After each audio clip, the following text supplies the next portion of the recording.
মাঝে মধ্যে কিন্তু বাচ্চাদের নিয়ে ঘোরাঘুরি করতেই হয়, কারণ বাচ্চাদের মন সবসময় ঘুরতে চায়।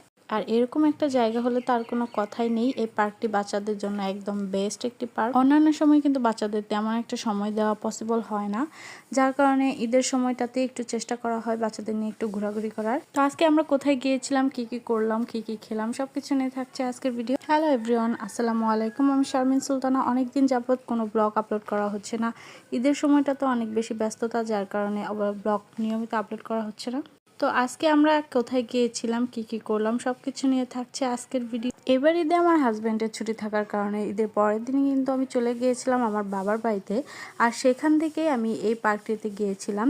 তার আগের দিনই আমার ভাই এবং হাজব্যান্ড মিলে ওরা কিন্তু সুইমিং করে আসছে এই পার্কটিতে, এবং পরের দিন আমাদেরকে নিয়ে গিয়েছিল এই পার্কে।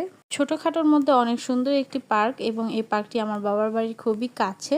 আমার পুচকু ভাই এবং মেয়ে ওরা এত বেশি এক্সাইটেড ছিল যে টিকিট সহই ওরা ভিতরে ঢুকে গিয়েছিল, এবং পরবর্তীতে কিন্তু তারা টিকিট রিটার্ন করে নেয়।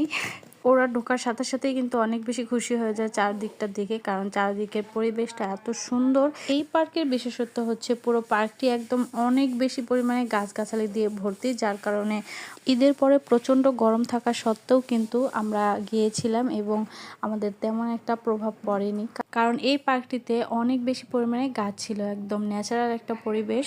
এরপর কিন্তু তারা রাইড করার জন্য একদম পাগল হয়ে গিয়েছিল। তারপর ওদেরকে বললাম আমরা সামনে গিয়ে আরেকটু দেখি কিরকম, তারপর তোমরা রাইড করো। সো যেভাবে সেই কাজ, রাইডে চড়তে না দিয়ে আগে কিন্তু আমরা পুরো পার্কটি সুন্দর মতো দেখে নিচ্ছিলাম। এরপর ভেবেছি যে ওদেরকে রাইডে উঠাবো। এখানে কিন্তু খুব সুন্দর একটা টিয়া পাখির ফ্যামিলি আমরা দেখতে পেলাম, এবং পাশেই ছিল একটা বড় ডাইনোসর, যেখানে সে একটা ডিমও পেরেছে, এবং এই ডাইনোসরটা নাকি এই পুরো পার্কটি রাজত্ব করে খায়। ডাইনোসরটা দেখতে কিন্তু আসলেই অনেক ভয়ানক ছিল। এরপর একটু সামনে যেতেই আমরা দেখতে পেলাম কতগুলো টার্কি পাখি। পাখিগুলো খুবই সুন্দর ছিল। এরপর আমরা দেখলাম হরিণ। এটা কিন্তু একটা মিনি চিড়িয়াখানাও বলা যায়, কারণ চিড়িয়াখানার মতো কিন্তু অনেক জীবজন্তুও রয়েছে এখানে। পাশেই ছিল ময়ূরের বাসা, এবং এই বাসাতে অনেকগুলো ময়ূর ছিল। এই ময়ূরগুলো কিন্তু অনেক ডাকাডাকি করছিল। এরপর মামা ভাগ্নে মিলে এই বানরটার সঙ্গে একটু দুষ্টুমি করছিল, তাকে চশমা পরাচ্ছিল, তার উপরে চড়ছিল। বানরটা যদিও আর্টিফিশিয়াল। এরপরই আমরা দেখতে পেলাম একটা চিতাবাঘ, এবং মামা ভাগ্নে মিলে কিন্তু চিতাবাঘের উপর উঠে পড়লো এবং সেই পোজ নিচ্ছিল, তাদের কিছু পিকচার উঠাচ্ছিলাম। এরপর কিন্তু ঘুরতে ঘুরতে আমাদের অনেক ক্ষুধা পেয়ে গেল, এবং অনেক ঘোরাঘুরি করার পর আমরা অবশেষে একটি ফুচকার স্টল পেলাম, যেখানে কিনা স্ন্যাক্স, ফাস্টফুড এবং ফুচকা রয়েছিল।